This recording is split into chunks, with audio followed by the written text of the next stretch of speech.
Tiap jam dan tiap waktu Tuhan jaga buat kita. Tiap jam dan tiap waktu Tuhan sayang kita. Tiap jam dan tiap waktu Tuhan jaga kita. Tiap jam tiap waktu Tuhan selalu beserta kita. Mari orang puji Tuhan, mari orang sembah Tuhan, karena cinta kasih yang Tuhan kasih buat orang semua. Mari orang puji Tuhan, mari orang sembah Tuhan, sebab cuma Dia Tuhan yang pantas buat orang puji. Tiap jam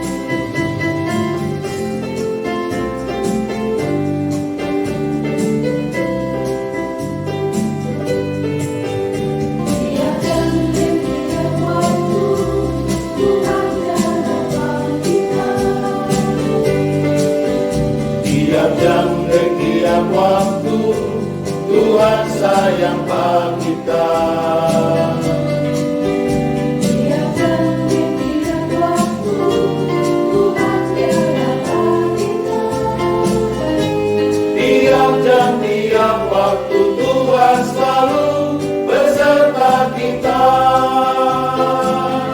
Mari orang puji Tuhan, mari orang sembah Tuhan, karena cinta kasih yang Tuhan kasih buat orang semua. Mari orang puji Tuhan, mari orang sembah Tuhan, sebab cuma Dia Tuhan yang pantas buat orang puji. Mari orang puji Tuhan, mari orang sembah Tuhan, karena cinta kasih yang Tuhan kasih buat orang semua. Mari orang puji Tuhan, mari orang sembah Tuhan, sebab cuma Dia Tuhan yang pantas buat orang puji.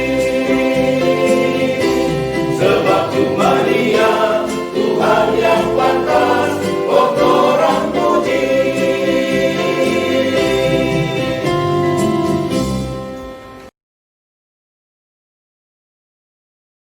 Selamat malam Bapak Ibu Saudara yang dikasihi Tuhan Yesus Kristus. Salam sejahtera bagi kita semua.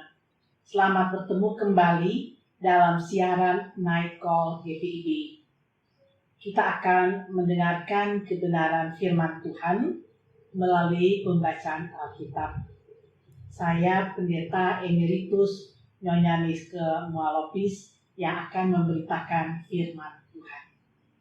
Sebelum kita membaca dan mendengar firman Tuhan, marilah kita bersama-sama berdoa.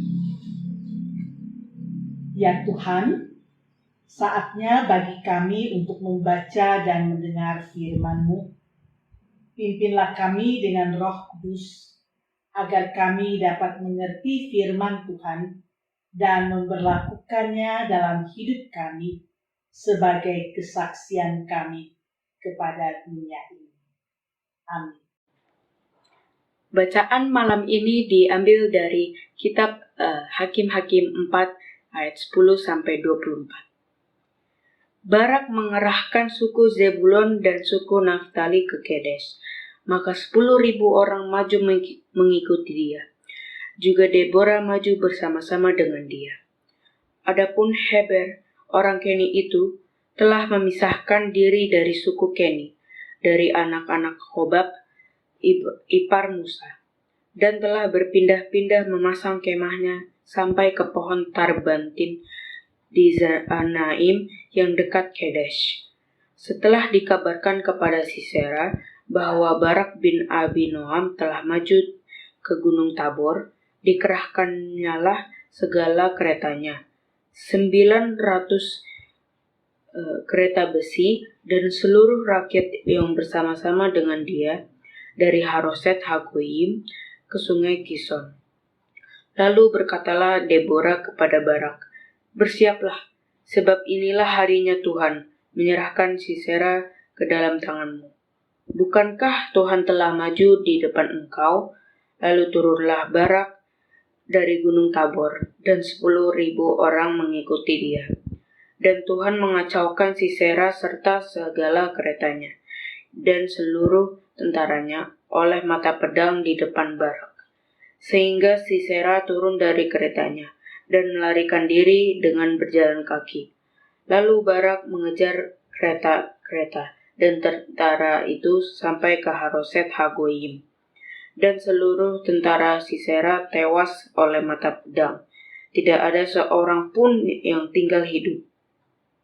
Tetapi Sisera dengan berjalan kaki melarikan diri ke kemah Yael, istri Heber, orang Keni itu, sebab ada perhubungan baik antara Yabin Raja Hazor dengan keluarga Heber, orang Keni itu.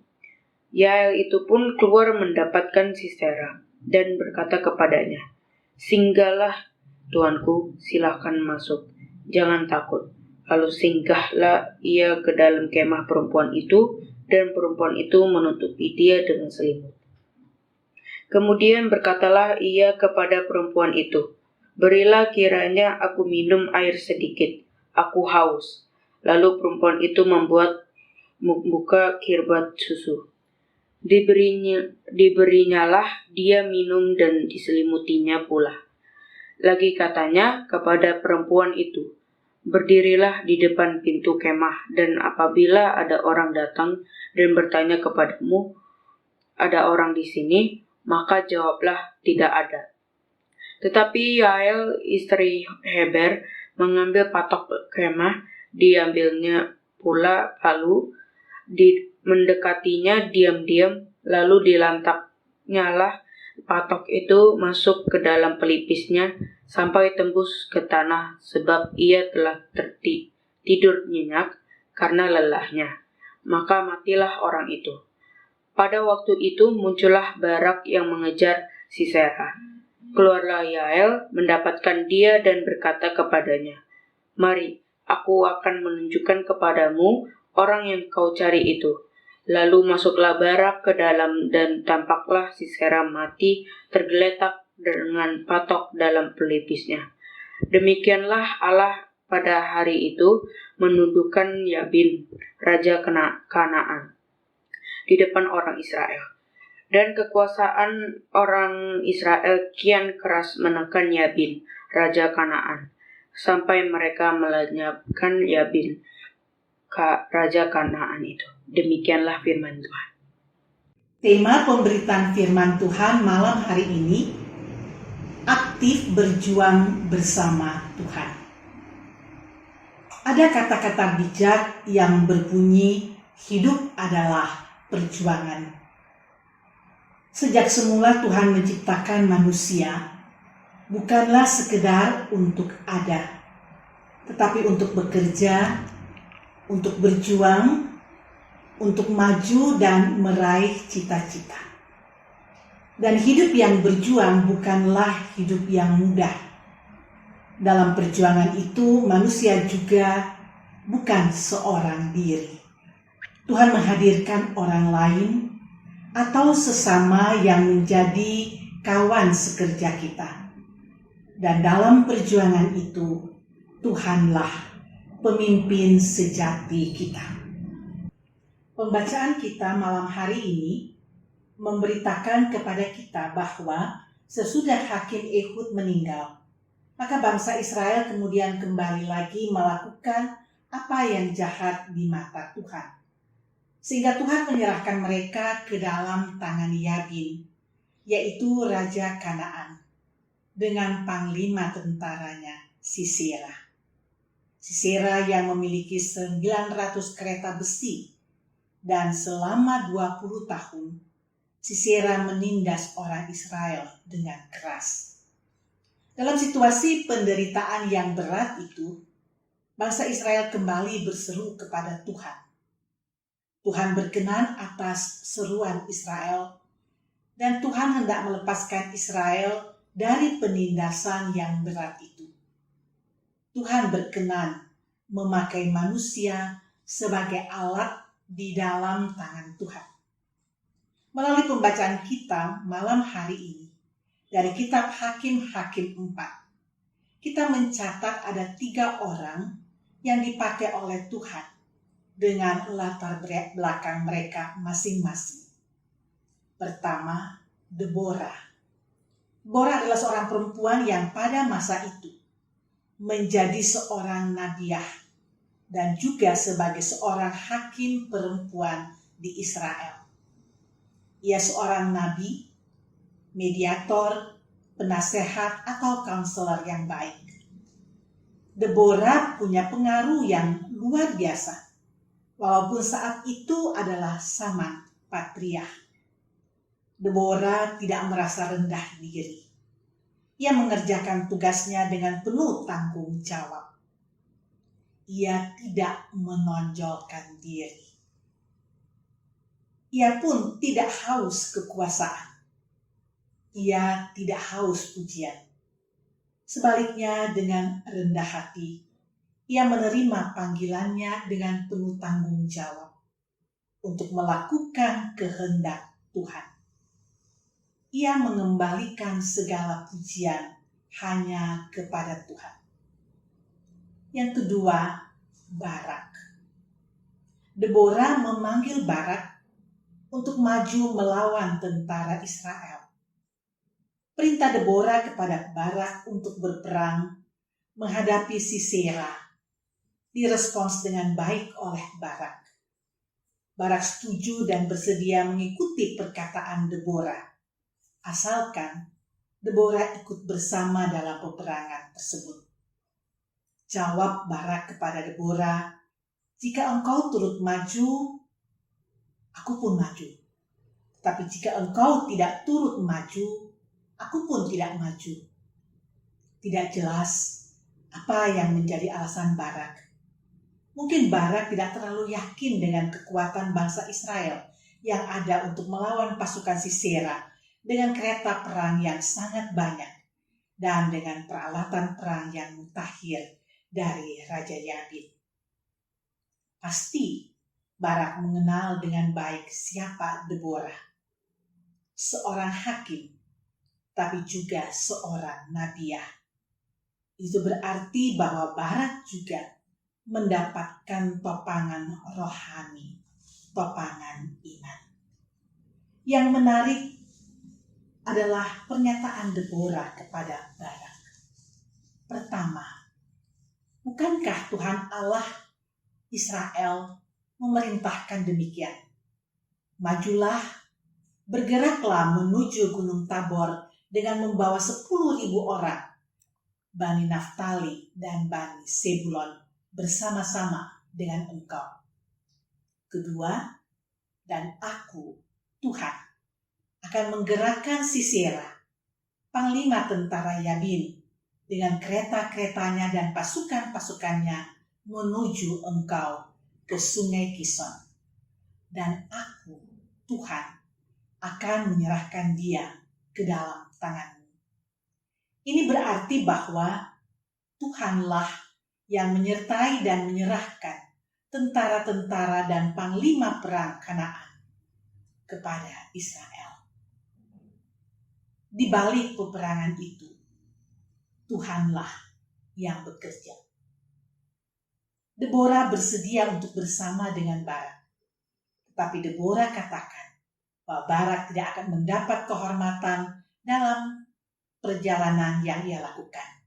Sebab Tuhan akan menyerahkan Sisera ke dalam tangan seorang perempuan. Tuhan yang akan menyerahkan. Kembali kita melihat bahwa kemenangan yang kelak diperoleh adalah inisiatif Tuhan, karya Tuhan. Manusia hanya alat di dalam tangan Tuhan. Barak dan Deborah maju bersama-sama. Mereka tidak mencari kemuliaan bagi diri mereka. Itu bukan tujuan mereka.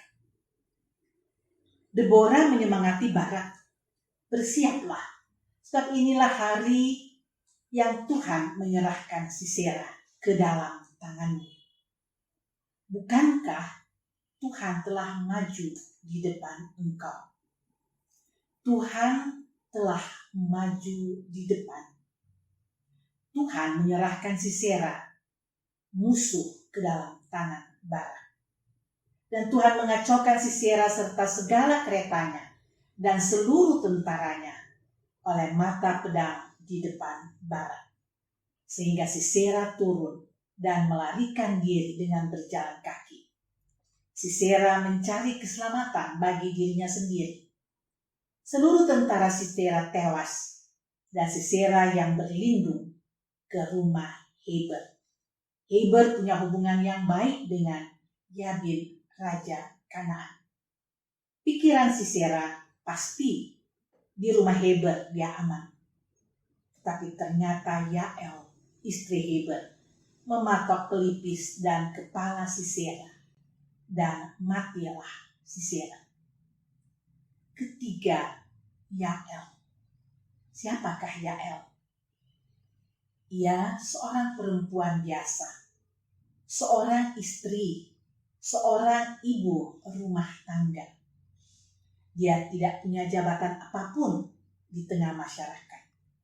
Tetapi Tuhan berkenan memakai Yael menjadi alat di dalam tangan Tuhan, menumpas Sisera, panglima perang Kanaan yang datang dengan segala peralatan perangnya.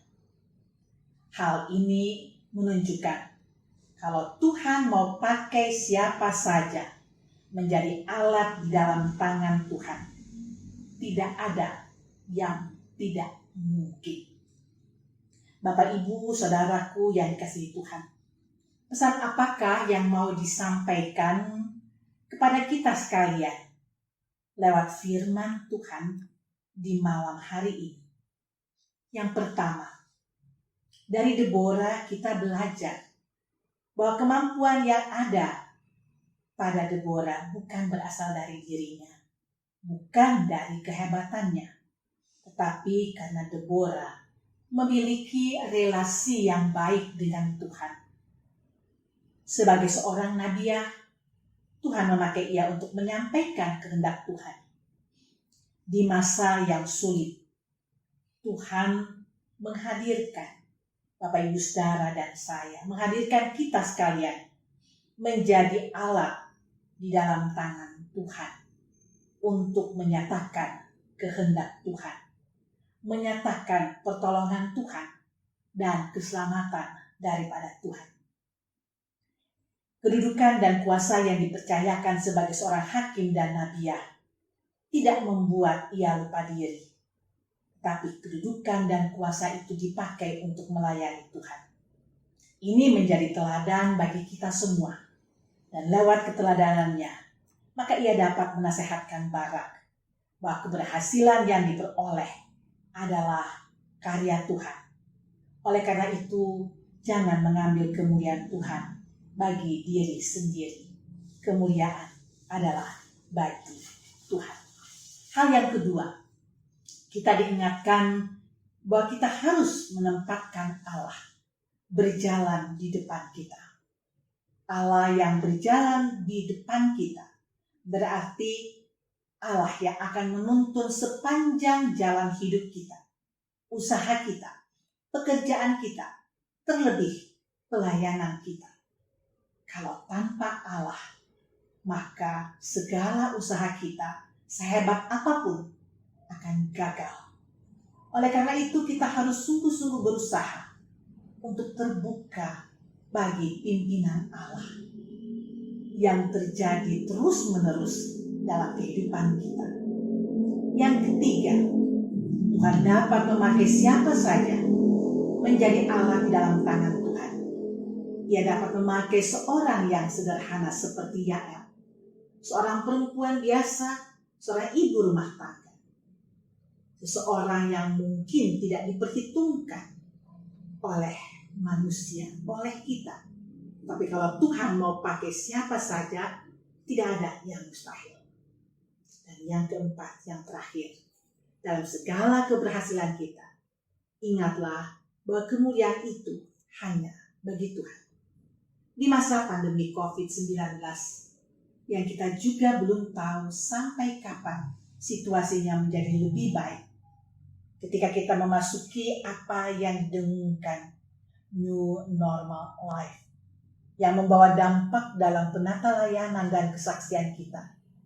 Tapi satu hal yang kita tahu dengan pasti, bahwa pelayanan dan kesaksian kita, serta persekutuan kita sebagai gereja dan umat Tuhan, harus terus berjalan.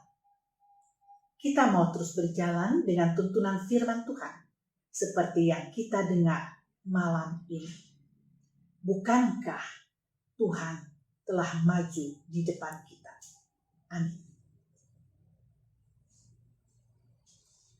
Mari kita berdoa. Kami mengucap syukur untuk firman-Mu, ya Tuhan, yang Engkau berikan kepada kami di malam hari ini. Engkau mengajar kami untuk menyerahkan hidup kami untuk Tuhan pakai menjadi berkat bagi orang lain. Kami mohon pertolongan dan kekuatan daripada Tuhan, sehingga kami mampu untuk menerjemahkan firman Tuhan lewat hidup dan pelayanan kami.